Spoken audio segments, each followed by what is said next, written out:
안녕하세요. 오랜만입니다. 이렇게 인터뷰하는 게 얼마만입니까? 한때 거의 매주 인터뷰하고 지냈는데, 새누리당 대표까지 되셨다가, 네. 그때 한나라당이었죠. 금방 쫓겨나신 게 벌써 5년 전입니다. 5년이 됐어요. 네. 그거 쫓겨난 게 아니라 내가 사표 내고 나왔죠. 쫓겨난 거죠. 그렇죠? 네, 쫓겨나셨죠. 합시다.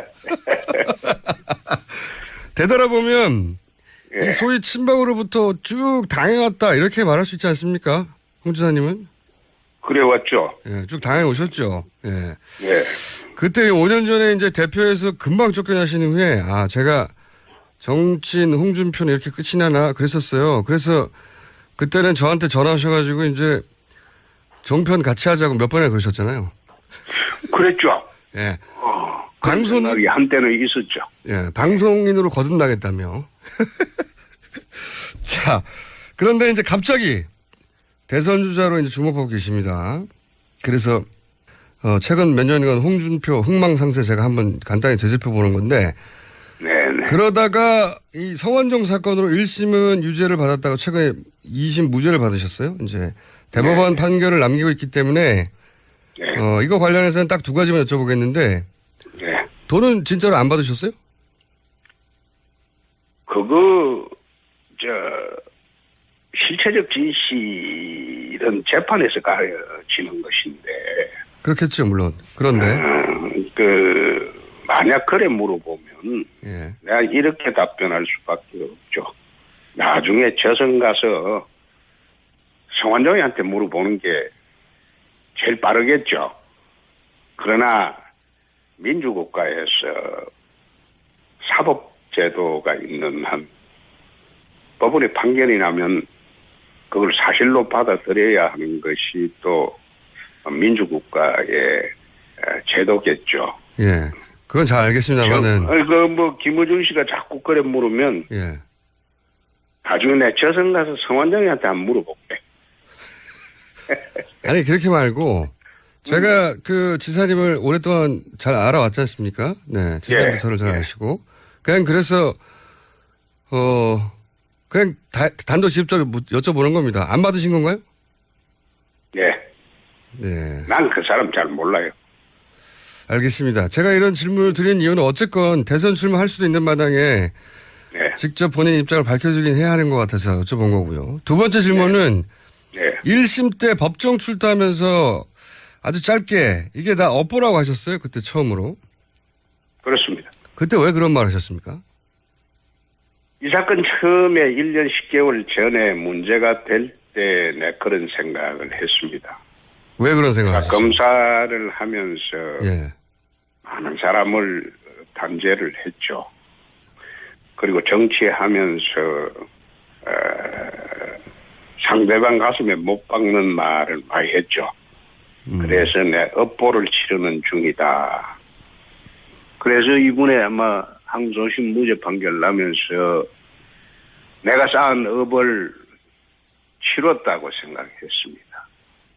그래서 요즘은 좀 가뿐해졌습니다.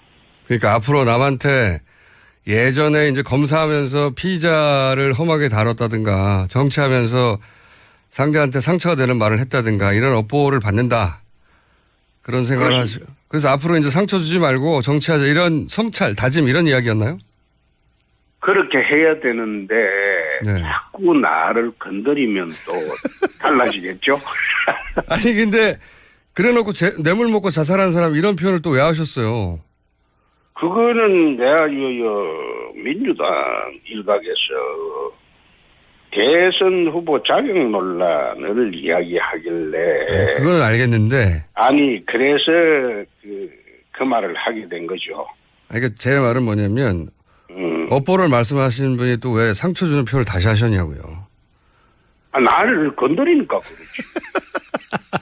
안 건드리면 내가 그 이야기 할 이유가 없지. 아니 업보를 말씀하셨으니까 제가 그런 말을 하는 거 아닙니까? 왜 또 다른 업보를 그렇게 대선을 지금 언급하는 마당에 다시 쌓기 시작하시냐 이런 말입니다. 예.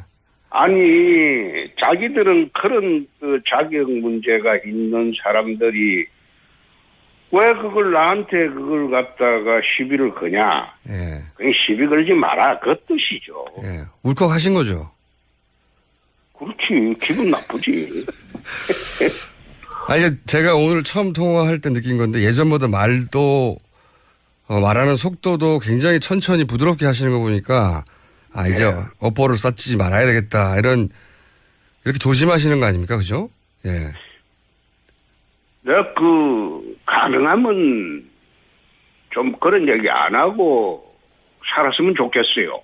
예. 예, 한국 정치판이라는 것은 워낙 뒤집어 씌우고 공작하고 이런 판이기 때문에 어떤 때는 또 그런 식으로 공격 안 할 수가 없습니다. 이제 제 말은 다 어포까지 말씀하신 분이니까 내가 내 출마 자격을 문제 삼아서 욱해서 그랬다. 그러고 나서 그 발언은 사과하시는 게 낫지 않습니까? 그 사과를 해. 자기들도 지금 그 민주당이라는 그 사람들은 97년도, 2002년도 병풍 공작으로 정권을 잡은 적이 있지 않습니까? 그런데 이제는 대법원 재판도 공작으로 할 수 있는지 그런 식으로 또 자꾸 시도를 하게 되면 상황이 달라지죠. 예, 알겠습니다. 고집은 예전부터 대단하신 분인데 하여튼 사과를 안 하시겠고 자 그럼 다음 문제 넘어가겠습니다. 예. 박근혜 대통령은 어떤 대통령입니까? 좀 무능하지요. 그냥 딱 단순히 무능하다 한마디로 끝나는 겁니까? 난 박근혜 대통령하고 정치를 한 20여 년 같이 해봤는데 위법하거나 위헌적인 행동을 할 사람은 아니라고 봅니다. 단지 최순실 같은 허접한 사람하고 또 그 사람한테 이용됐다고 그런 느낌을 받습니다. 그래서 무능한 대통령이지 위헌 위법을 했다 이렇게 보지는 않습니다. 그러니까 무능 옛날에 중국 진나라 시절에 진나라가 최초로 중국을 통일하고 32년 만에 망합니다. 진시황이요. 예. 예. 진시황 아들 호해 시절에 망합니다. 진시황이 죽고. 근데 거기에 망하는 주범이 조고라는 황관이 있습니다. 예, 시대에 국정농단을 냈던 조고라는 황관이 있는데 박근혜 대통령 들어오고 난 뒤에는 한 2년을 거치면서 2년 후에 이 정부의 조고라는 사람 때문에 어려움을 처할 것이다. 그런 이야기를 내 주변 사람한테 한번 한 적이 있어요. 친박의 조고는 누굽니까? 내가 누구라고는 이야기하지 않겠습니다. 그래서 몇 명인데요? 몇 명이라고도 이야기하기가 어렵죠. 그게 근데 예. 그 사람들 때문에 결국은 무능하니까 예. 나라를 이 꼴로 만든 거 아니냐. 난 그렇게 봅니다. 대통령은 무능했고 그리고 친박 주변의 몇 인물은 환관 조고에 해당될 인물이다. 아니 조고 같은 인물이 있다. 막 그 정도로 하십시다. 한 명 이상입니까? 네, 그것도 이야기하기 어렵습니다. 내가 지금 같은 당에 있었던 사람 또 여당의 사람들이기 때문에 누구라고 지칭하기는 어렵지만은 조고 같은 인물이 있기 때문에 대통령이 이 지경에 이르렀다 이런 생각을 합니다. 그래서 결국은 이제 무능하지만 무능이 사법적 소추 대상은 아니지 않느냐 이렇게 보시는 거죠. 말하자면. 저는 그래 봅니다. 네. 예. 그런데 무능했다고 하는 프레임이 지금 대통령 변호인단에서도 나오는데 제가 한번 이렇게 얘기해 드려볼게요. 박 대통령도 이제 좋은 정책이라서 한 것일 뿐이다 이렇게 얘기하거든요. 최순실이 이권을 챙기는 줄은 몰랐다. 지금 말씀하신 그런 말씀 맥락을 같이 하는 건데 근데 대통령은 본인이 펴는 정책이 뭔지 알고 해야 되잖아요. 그렇죠? 그런데 아무리 고의가 없다고 봐줘도 업무상에 필요한 주의를 게을리했으니까 이게 과실 정도지, 과실. 이게 단순한 무능 아니지 않습니까? 그러니까 업무상 과실은 그리고 그냥 과실보다 중하게 처벌하잖아요. 형사적으로. 근데 예. 거기 과실로 처벌하는 범죄는 특정이 되어 있습니다. 자, 그러면 제가 이렇게 지금 여쭤볼게요. 예. 거론된 모든 범죄는 과실은 처벌이 되지 않는 범죄입니다. 자, 제가 이제 그럼 이렇게 또 얘기해 볼게요. 구체적으로 하나만 예를 들어보겠습니다. 이제 대통령이 최순실을 추천한 민간인 2명을 안종범 경제수석을 시켜서 KT 회장에게 전화해서 KT에 취직시켜준 사건, 이건 아시죠? 그거는 내 언론을 통해서 안 봤어요. 예. 근데 이게 좀 자세히 말씀드리면 그 사람들 보직을 처음엔 취직시키고 그 다음에는 그 사람들 보직을 광고 담당으로 변경하라고 또 경제수석을 시켜서 KT 회장이 전화를 합니다. 그리고 나중에는 KT 회장에게 최순실 광고회사를 자격도 안 되는데 KT 광고회사로 선정하게 해요. 그래서 최순실 추천한 2명이 KT 내에서 최순실 광고회사에 KT 광고를 몰아줍니다. 이런 사건이 있었고 안정범 수석도 인정했고 안정범 수석 다이어리도 나오고. 그런데 대통령이 민간인 기업에 보직을 정해서 취직시킨다. 그리고 나서 광고회사를 그 광고 담당으로 시킨다. 이거는 어린애도 아니고 너무 뻔하지 않습니까? 이렇게 되면 대기업 광고를 최순실 회사가 먹겠죠.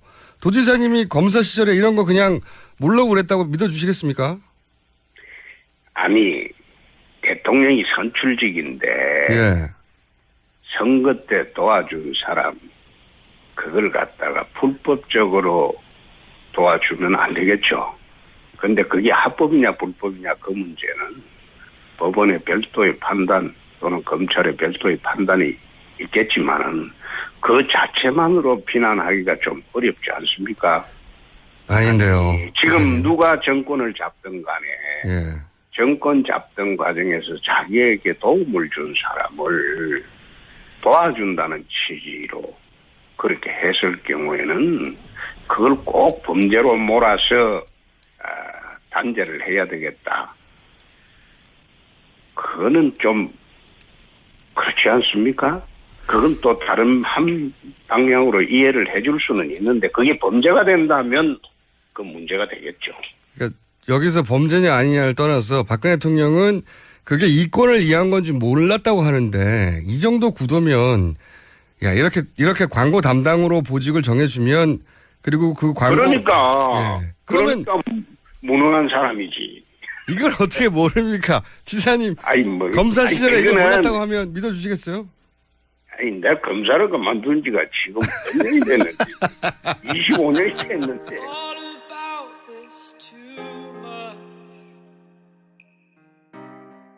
안녕하세요. 오랜만입니다. 이렇게 인터뷰하는 게 얼마만입니까? 한때 거의 매주 인터뷰하고 지냈는데 새누리당 대표까지 되셨다가 네. 그때 한나라당이었죠. 금방 쫓겨나신 게 벌써 5년 전입니다. 5년이 됐어요. 네. 그거 쫓겨난 게 아니라 내가 사표 내고 나왔죠. 쫓겨난 거죠. 그렇죠? 네, 쫓겨나셨죠. 합시다. 되돌아보면 예. 이 소위 친박으로부터 쭉 당해왔다 이렇게 말할 수 있지 않습니까? 홍 지사님은? 그래왔죠. 예, 쭉 당해 2심 무죄를 받으셨어요. 이제 대법원 판결을 남기고 있기 때문에 이거 관련해서는 딱 2가지만 여쭤보겠는데 돈은 진짜로 안 받으셨어요? 그거 실체적 진실은 재판에서 가려지는 것인데. 그렇겠죠, 물론. 그런데 만약 그래 물어보면 예. 내가 이렇게 답변할 수밖에 없죠. 나중에 저선 가서 성완종이한테 물어보는 게 제일 빠르겠죠. 그러나 민주국가에서 사법제도가 있는 한 법원의 판결이 나면 그걸 사실로 받아들여야 하는 것이 또 민주국가의 제도겠죠. 예. 그건 잘 알겠습니다만은. 김어준 씨가 자꾸 그래 물으면, 예. 나중에 내 저승 가서 성완장이한테 안 물어볼게. 아니, 그렇게 말고, 제가 그 지사님을 오랫동안 잘 알아왔지 않습니까? 네. 지사님도 저를 잘 아시고. 그냥 그래서, 그냥 단도직입적으로 여쭤보는 겁니다. 안 받으신 건가요? 네. 네. 난 그 사람 잘 몰라요. 알겠습니다. 제가 이런 질문을 드린 이유는 어쨌건 대선 출마할 수도 있는 마당에 네. 직접 본인 입장을 밝혀주긴 해야 하는 것 같아서 여쭤본 거고요. 두 번째 질문은 네. 1심 때 법정 출두하면서 아주 짧게 이게 다 업보라고 하셨어요. 그때 처음으로.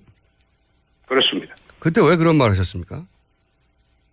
이 사건 처음에 1년 10개월 전에 문제가 될 때 내 그런 생각을 했습니다. 왜 그런 생각을 그러니까 하셨어요? 검사를 하면서 예. 많은 사람을 단죄를 했죠. 그리고 정치하면서 오셨죠. 예. 네. 그때 5년 전에 이제 대표에서 금방 쫓겨나신 후에 제가 정치인 홍준표는 이렇게 끝이 나나 그랬었어요. 그래서 그때는 저한테 전화하셔가지고 이제 종편 같이 하자고 몇 번이나 그러셨잖아요. 그랬죠. 예.